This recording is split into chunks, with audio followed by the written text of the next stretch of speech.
Shalom. This week we are reading Parshat Yitro, named for the father-in-law of Moshe Rabbeinu, of Moses.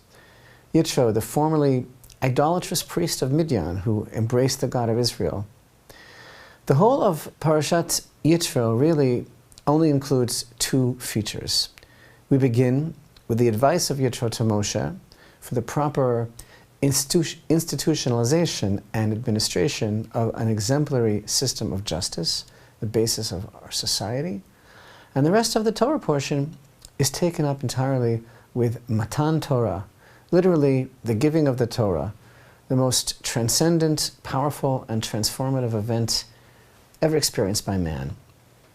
The giving of the Torah to Israel at Mount Sinai is not just the theme of Parshat Yitro, it's the very reason for creation itself, bequeathing the Torah through Israel to all mankind. So you could certainly say this is what we've been waiting for. This event that we refer to as the Sinai Revelation, Matan Torah, the giving of the Torah literally, it was the turning point in the history of the world. Or more specifically, we can say that all of world history had been leading up to this moment. As our sages teach, God made the creation of the world, rather its sustainability, its permanence, its guarantee, He made it conditional at the time of creation upon Israel's ultimate eventual acceptance of Torah on behalf and for the world at Mount Sinai. And thus we are taught that the world is intrinsically bound up with, is inseparable from Torah, but the relationship between Torah and the world isn't just intrinsically imperative. Torah is literally the blueprint of creation. Now, before giving the Torah to Israel, Hashem commanded Moshe to relate these very specific instructions to the nation. Israel is about to receive its national mission, but its understanding of that mission is the basis, the prerequisite for receiving the Torah. It's about to become something else, this nation. So in our portion, in the beginning of chapter 19, we read, "In the 3rd month of the children of Israel's departure from Egypt, on this day they arrived in the desert of Sinai. They journeyed from Rephidim, and they arrived in the desert of Sinai, and they encamped in the desert, and Israel encamped there opposite the mountain. Moshe ascended to God, and Hashem called to him from the mountain, saying, 'So shall you say to the house of Jacob, and tell the sons of Israel, you have seen what I did to the Egyptians, and how I bore you on eagle's wings, and I brought you to me. And now, if you obey me and keep my covenant, you shall be to me a treasure out of all the peoples, for mine is the entire earth. And you shall be for me a kingdom of princes and a holy nation. These are the words that you shall speak to the children of Israel.'" Translated this here as kingdom of princes, but it's really Mamlechet Kohanim, a kingdom of priests. And verse 4 mentions the aspect of vision. You have seen. And we have to get back to this as we shall see. There's a lot of vision-related understanding here. But first and foremost, what is the nature of this Am Segula, where God says to Moshe that the children of Israel are to be an Am Segula, which we translated here as a treasure of all peoples. This word Segula, sometimes it's translated as precious, sometimes it's been translated as chosen, but actually the word Segula really has no translation, no simple translation. In fact, one of the options, for example, given on Google Translate is a quality or a trait or a peculiarity.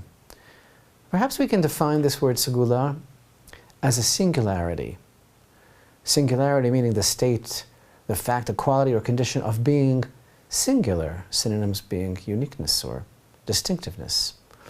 Now, the word singularity is used to describe concepts in science and technology and physics and mathematics. There's rational singularity, singularity theory, essential singularity, movable singularity, gravitational singularity, which is a region in space-time in which tidal gravitational forces become infinite. There's temporal singularity. I really like that one, but I'm not even going to try to explain it. But the word segula, singularity, if you would, it denotes something also personal. Sometimes a keepsake or something with specific properties. But most of all, the word segula is used to describe something that can't really be explained. So, does this mean that God's selection of Israel can't really be explained? Is this a validation of Ogden Nash's words, "How odd of God to choose the Jews"? I refer, of course, to Frederick Ogden Nash, American poet, well known for his light verse. At the time of his death in 1971, the New York Times said his, and I quote, "droll verse with its unconventional rhythms made him the country's best-known producer of humorous poetry." Nash wrote over 500 pieces of comic verse. But actually, it would appear that the words "how odd of God to choose the Jews" are more rightly attributed to British journalist William Norman Ewer, while it was Nash who quipped with a response, "Yet not so odd as those who choose a Jewish God, yet spurn the Jews," which is alternatively attributed to Cecil Brown, but yet another response runs, "Not so odd, the Jews chose God." And that one actually is more historically accurate. Because the Midrash famously relates that actually, before offering the Torah to Israel, God first asked all the other nations if they were interested in receiving it, and each one demurred based on what was written there, which would conflict with their particular lifestyles. And examples are given. He went to one particular nation and they said, well, and he said, "Would you like my Torah?" And they said, "Well, what does it say?" And he said to this particular nation, knowing full well who they were in their very essence, he said, "Well, it says, do not kill." And they said, "Oh, well, we do that, we kill." And to another nation, they said, "Well, what does it say?" And he said, "Well, it says, do not steal." And they said, "Well, we can't abide by that." But what does this really mean, this teaching that Hashem went all around the world first and he asked everyone, and they all said no? See, God sought to reveal the Torah to the world. That was the reason for the world's creation. But the world didn't have the vessels, as it were, wasn't willing to go the distance to receive it, which involves more than just a level of commitment. It involves a willingness to change.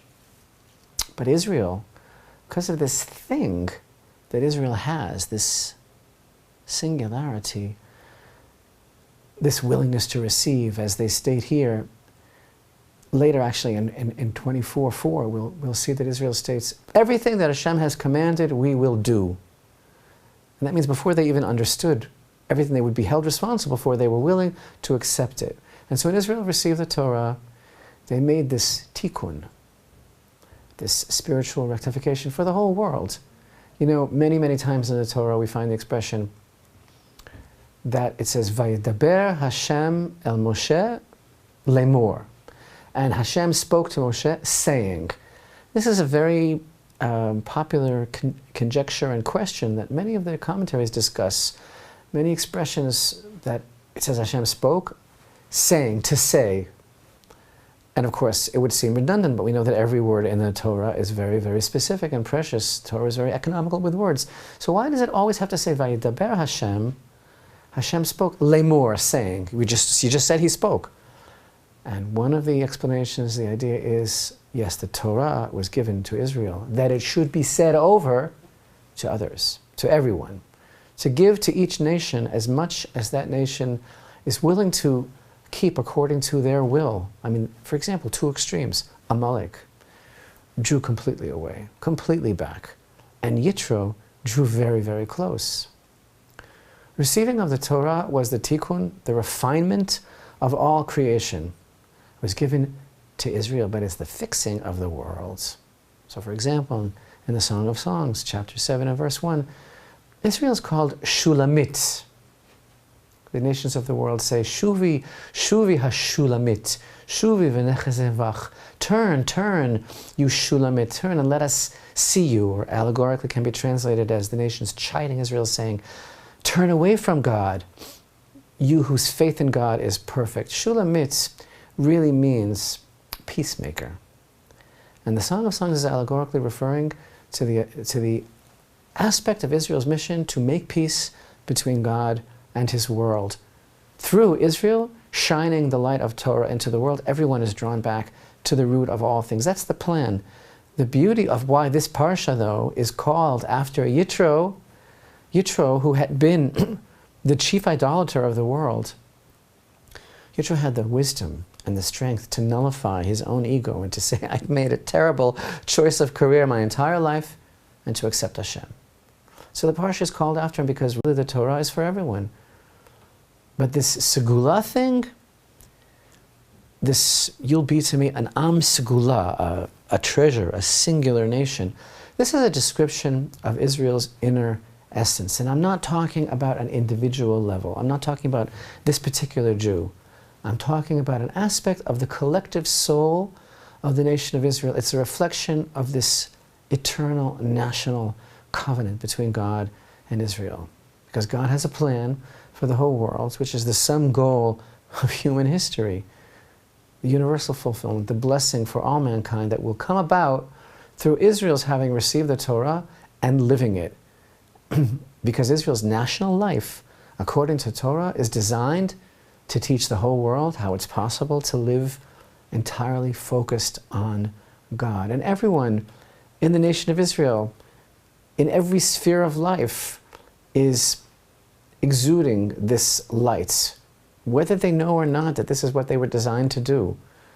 Israel is instructed to reveal Hashem's plan and His very godliness into the world in order to bring humanity closer to a perfect world. So through living the Torah, Israel is instructed to be a nation of priests, to revolutionize human values through Torah. So God describes Israel's national mission throughout history to be a kingdom of priests and a holy nation. And just as the priests, the Kohanim, in the Beit HaMikdash, in the Holy Temple, are responsible for bringing the knowledge of God to the nation of Israel, so too every single Jew, whether he likes it or not, knows it or not, is tasked with bringing all of humanity to the conscious awareness of Hashem as the only reality. And this responsibility is given to Israel to bring the knowledge of the Creator to the entire world. And in order to that, we have to be a nation of priests. And that means that Israel is instructed to let the world know Hashem the way she herself knows Hashem in every area of life. So, as we will see now, as the mitzvot, as the various commandments of the Torah are revealed and begin to unfold, we shall see this isn't a question of a religion, right? The word religion or ritual or philosophy, but of living life in every area of human endeavor, reflecting divine purpose. That's the way that Israel brings the world to know Hashem. But this singularity, right? What is it? Where does it come from? This Torah portion teaches us the events at Mount Sinai, and the way Hashem Himself describes the events at Mount Sinai teaches us that Israel's relationship with Hashem is based on knowledge. And that knowledge is based not on faith, but on vision. According to our sages, you know, the soul of every single Jew was present at Mount Sinai, and so too was the soul of every righteous person who would ever seek out and follow the God of Israel. You know, they always say, oh, I guess you had to be there. When it comes to Mount Sinai, actually, in this case, we all were there. And the verses state, you have seen, right? You have seen how I spoke to you from heaven, and there's none other with me. The basis of your knowledge of God doesn't come from your belief. Belief is a wonderful thing. It's a great thing, but after all, a person, his belief can be subject to doubt. No, here, Hashem is reminding us here, our knowledge of Hashem is just that. It's knowledge. It's indisputable because it's the result of solid evidence. What Israel experienced at this event became part of our DNA. We can't forget it. We can't forget what we saw. This is part of the singularity too. So, open up your heart in the deepest way. You know Hashem. God is telling us here in the Torah portion at Mount Sinai and about Mount Sinai, you know Hashem because your knowledge is based on the evidence of your own senses, on what you have seen with your own eyes, and what you yourselves have experienced. And now how could it say that if I wasn't there? So that's how I know Hashem. In exactly the same words in chapter 20 and verse 19, speaking of the revelation of the Torah, we read, you saw that from heaven I spoke with you. Now these, you think these are just lovely, poetically dramatic, descriptive words. We really saw that God spoke to us from heaven. And the whole Torah experience, and I'm specifically not calling it Judaism or even the Jewish experience, because this is the legacy of mankind. That's why the Torah was given to mankind through the agency of Israel. The whole Torah experience rests on two fundamental principles: the Exodus from Egypt and Matan Torah, the giving of the Torah at Mount Sinai. They both stand on the actual evidence of your senses. That's what the Torah is telling us here. All senses together, they were seen, heard, felt simultaneously by the whole nation. And there was no deception or illusion or sleight of hand here. And by the way, those very senses concerning which the Torah itself testifies in reference to this very event of its giving, those very senses broke out of their natural boundaries, as we read in chapter 20 and verse 15, right? The entire people saw the thunder and the flames and the sound of the shofar and the smoking mountain. They saw the shofar. We call that synesthesia. This blurring of the senses, this mixing of the senses, it's demonstrating that what the senses really are, they don't really make sense of things. They actually restrain us from experiencing the whole. They departmentalize our existence into servings that we can handle. But everything at that moment, at Mount Sinai, when they perceived there's only one real reality, there's only one thing, and that's Hashem himself. So everything became free and returned to this root of unity. It was Edenic. It was a return to the pristine state of existence as it should have been before the eating from the tree of knowledge. It was total healing. Later on, in Parshat Ki Tisa, in chapter 32 and verse 16, we'll read about the tablets that Moshe brought down, it says they were charut al haluchot, that the words were carved, engraved on the tablets. But our sages, in their incredible insight, they make a play on words, and they say, don't read, because you see in the Torah itself, there are no vowels. There's no vocalization. So one word could possibly be read a number of ways, even though it doesn't seem to be the simple interpretation. That's one of the levels of understanding Torah wisdom. So our sages, they seem to be quipping, and they say, don't read those words as charut al haluchot, which means that the words of Torah were engraved on the tablets. They say, read it as cherut al haluchot, which means freedom on the tablets, because it's only your own reluctance to give yourself over to Hashem that prevents you from being totally free to master yourself, right? The most difficult thing in the world is to master ourselves, to become a true servant of God, as our sages tell us. Who is a free man? One who is subservient to Torah. Of course, freedom today is defined in a completely different way. Freedom to be me, I got it. Me, I got it. To do whatever it is that I want to do. But the Torah defines freedom as the ability to become the people that we were meant to be. Indeed, we see these two fundamental truths, the Exodus from Egypt and the giving of the Torah, not a question of believing or thinking or tradition or dogma, but the Torah is describing it with certainty, as irrefutable knowledge, the starting point of all knowledge. And actually, speaking of the starting point of all knowledge, so here we have in our Torah portion the Ten Commandments. They're not actually commandments, they're actually statements. And they can be seen as a microcosm, as an outline, as a capsulization, as a concentration of the whole Torah. But the first statement of the 10 statements, commandments, what is it? Is it a commandment? It says,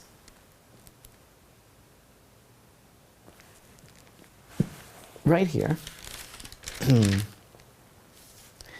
chapter 20 and verse 2, Anochi Hashem Elokecha, Asher hotziticha me'eretz Mitzrayim mibeit avadim. I am the Lord your God. I am Hashem, your God, who took you out of the land of Egypt from the house of bondage. What's the commandment? Some actually point to this verse, some of our great sages, and they say that belief in Hashem is the first of the 10 commandments, and then it comes from this verse. Hashem says, Anochi Hashem Elokecha, I am the Lord your God. But actually, this is the beginning of everything. This is the starting point of all knowledge. This isn't even about belief. The existence of the world around us is only true because of this. Everything is based on this, not the other way around. This is the starting point. And in a reference to the events that we read about in this week's Torah portion, the indescribable, transcendental experience of the giving of the Torah at Mount Sinai, we read Isaiah's words in chapter 51 and verse 16, where Hashem says, "And I placed my words into your mouth, and with the shadow of my hand I covered you, to plant the heavens and to found the earth, and to say to Zion, you are my people." To plant the heavens and to found the earth. This is the sustaining of creation through the Torah. And this week we learn of this seminal event in human history, the giving of the Torah, God's desire to be known to man and to bless and redeem humanity, to validate creation and to uphold existence through the words of Torah. And I placed my words into your mouth to plant the heavens and to found the earth. And above all, the singularity of Israel can be translated into one word: responsibility. Responsibility for man. And to say to Zion that you are my people.